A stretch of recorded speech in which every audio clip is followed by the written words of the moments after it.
All right, so we've got a 2019 Ford Mustang here with the 2.3 liter EcoBoost engine. And what's going on here is on this engine, we have removed the balancer to get to the seal behind the balancer there on the crank. So right under there, you can see the timing gear.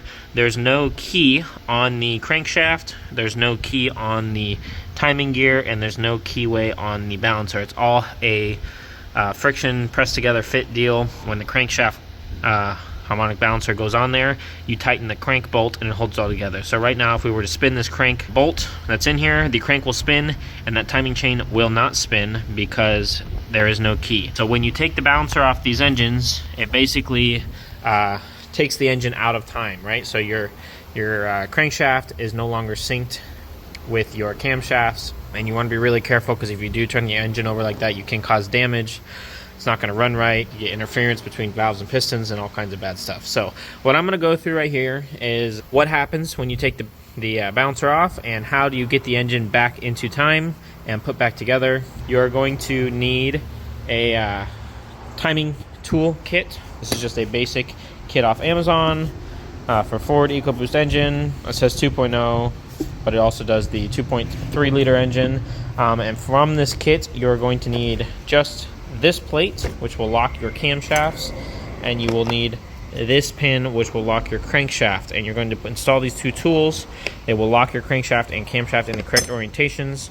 Then you will put your balancer on and tighten everything, and you will use this tool to align your crank sensor with the balancer. And your crank sensor is right there, and it's on slotted holes, so you will have to align that with the balancer. Valve cover off here. So we've pulled the coils out, valve cover off. You're going to pull your high pressure fuel pump off, which is on this side.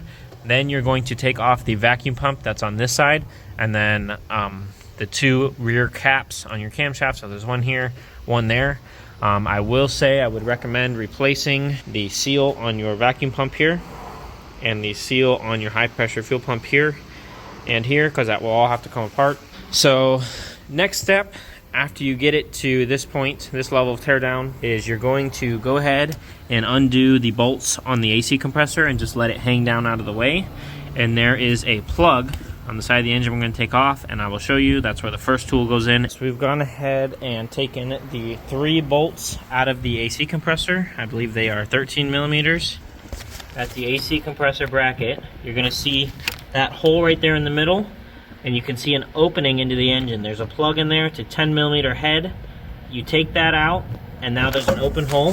That 10 millimeter plug looks just like this. It's got a little crush washer on it, and you are going to thread into that hole this part of the toolkit. Longer than that one, because what it does is it threads all the way in there, and then you spin the engine over, and the crank is going to go up against this bolt. It's going to hit it. It's going to stop the crank from turning, and that will be top dead center cylinder number 1. All right, so there is the tool there. You can see the head of it threaded all the way into the hole in the side of the block. Now we're going to go over here to our crankshaft. We have the bolt threaded all the way in there. The head of that is a 21 millimeter. And as you can see, I'm turning the crank and the cams are not spinning.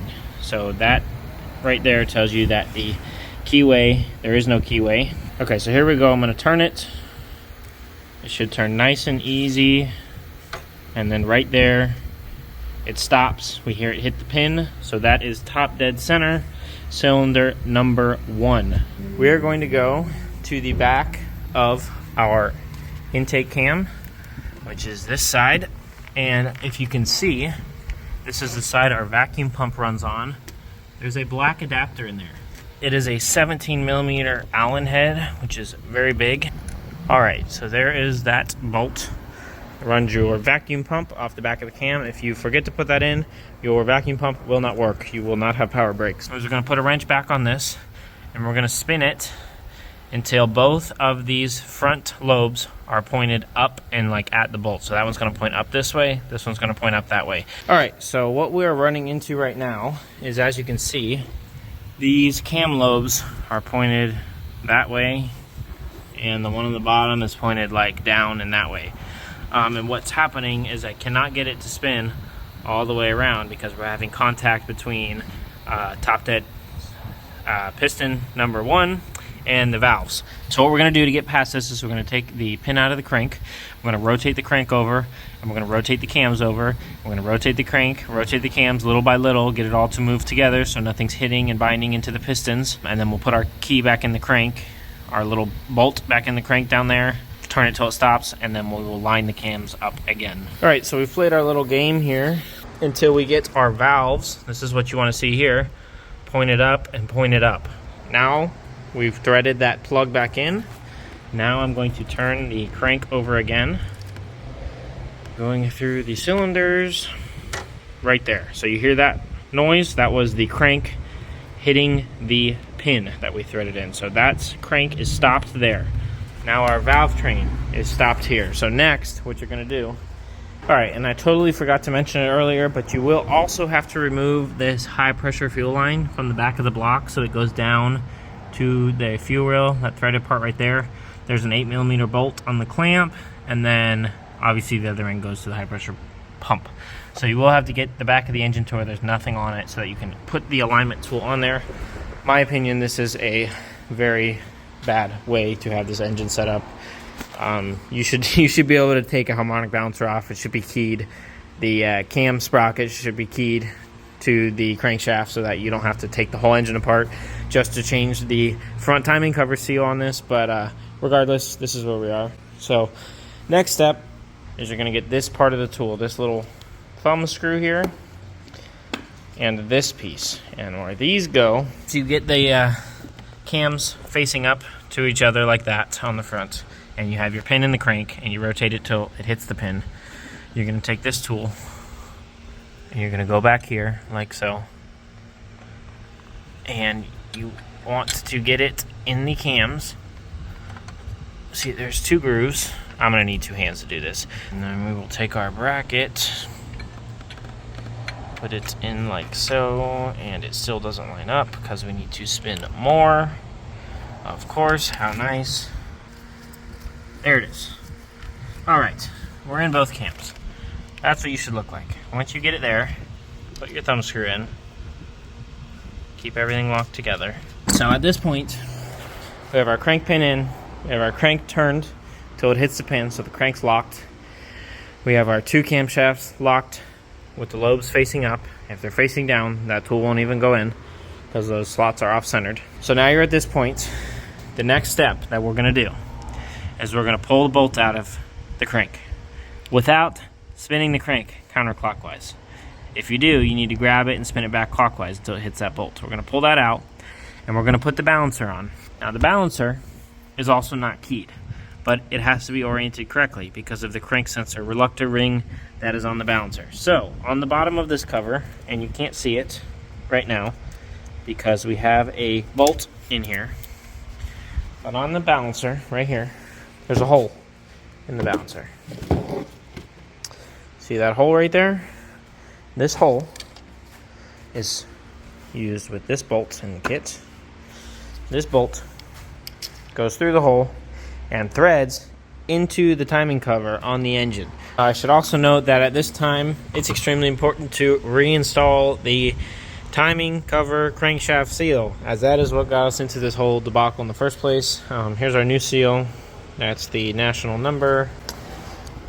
All right, new crank seal is in. If you're driving the crank seal in, there is no lip on the back of this timing cover, so you can drive it in there too far. Just drive it until the front of the seal is flush with the cover. I'm not sure what the hell happened. Somebody's been here before. That's where the bolt's supposed to thread into. And it is all kinds of screwed up. So hopefully yours is not like that. I'm going to have to get a tap or something and try and get that cleaned up, because we're going to go through the checklist one more time, because if this gets messed up, good luck. We have our cams locked out on top. The plate is in there. We have our pin by the AC compressor bracket all the way threaded in. We have our bolt out of our crank. We have the crank turned all the way clockwise until it's hitting that pin. We're going to install our damper, harmonic balancer, bolt hold down. It is just going to slide onto the crank. We're going to install our bolt into the bottom. We will then install the bolt into the crank. I will come back when we are at that point. All right, balancer's on. Bolt is started and threaded into the hole. Crank stayed remaining right. And we have our bolt with Loctite here. And we're going to put that in and pull the pulley on the rest of the way with that. So we got it hand tight on there. It's pulled the balancer all the way on. The bolt's still in the bottom. I'm gonna hold with this pry bar against the pulley and stick the impact on there, and I'm just gonna impact the shit. If you put a breaker bar on there, unless you have a good way to hold this balancer, it's either gonna shear this little tiny bolt off, or it's going to bend or break that pin that we have against the crank, and then you won't be able to get the pin out of the side of the engine, or it will break off and fall down in the oil pan, and then you're screwed. All right, bolt is extremely tight. It is not gonna fall out. It's also got a ton of Loctite on it. So, and you wanna make sure that's tight, because the compression of that balancer onto the timing chain sprocket is all that holds your timing chain sprocket from spinning on the crankshaft. And if that spins on the crankshaft, you wreck the whole engine. Next, we're going to take the bolt out, and I'm going to show you how to verify that your crankshaft and camshaft didn't move while you were putting all this shit together, because this is an absolute disaster. All right, I pulled the bolt out of the balancer. I have pulled the plate off the back of the cams. I have left the bolt that goes in by the AC compressor. So theoretically, if we tighten this all correctly, if I put the wrench on this front crank bolt and try to spin it clockwise, nothing should move. If we get any movement, we're screwed. Take the balancer back off, try it again, because something moved during the assembly, and your crankshaft and your camshafts are not in time with each other. So I'm going to put this on here, on the balancer, maybe. I'm going to rotate clockwise, and as you can see, we got zero movement out of the crank, right? We cannot rotate the crank clockwise. The bolt on the crank lines up with the cover. If we come back to our cams with it locked there, we should be able to put this tool back into our cams, like so. It's in both cams. Okay, that tells me that everything is in time now, right? Our cams are in time with our crank. Our crank is in time with the balancer. We will adjust the crank position sensor on the balancer in just a second here. We're going to time our crank sensor on the outside of the engine. Now you want to do this with the pin still in by the AC compressor, and you're going to put this bracket on in the kit, this little plastic piece. It's going to snap over the sensor, and it's going to align itself between the two teeth on the reluctor ring there. Now if you snap that on there and it doesn't line up, you loosen the two bolts there on the sensor. They're slotted, and you will slide the sensor up or down until that lines up correctly. You will then tighten the bolts on the sensor, and all will be good. My sensor lines up perfectly in the teeth there, as you can see. I did not have to move the sensor, so that tells me that we got everything back in the place it should be. What I'm going to do now is remove all of our timing tools. So remove this, remove our pin. I'm going to do 2 full revolutions on the crank, because remember, 2 revolutions on the crank will get you 1 full revolution on your camshafts. Alrighty, we're going to do our 2 full revolutions here. See our camshaft there. We're going to spin round and round. Here. We're on the compression of cylinder 1, top dead center here. You can hear the compression happening, and we're back. So that was our 2 full revolutions of the crank. So everything looks good there. No binding, no hitting. So now we're going to put this back in reverse order. Do not forget to put this bolt back in that camshaft. So I think I've got this thing all put back together. I just went ahead and hooked up the battery over here. So what we're going to do is we're going to go inside and cross our fingers and see if this thing starts. I might have to crank for a minute because we emptied the high pressure fuel rail when we took out the high pressure fuel line from the pump, but we will see. Hopefully no bad sounds. Let's see what it does. There we go. Fired right up.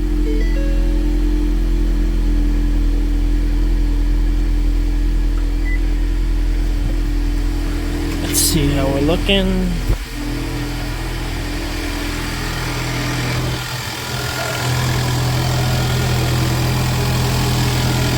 Check for some leaks in the high pressure fuel system. Don't see anything. Hear the air pump running.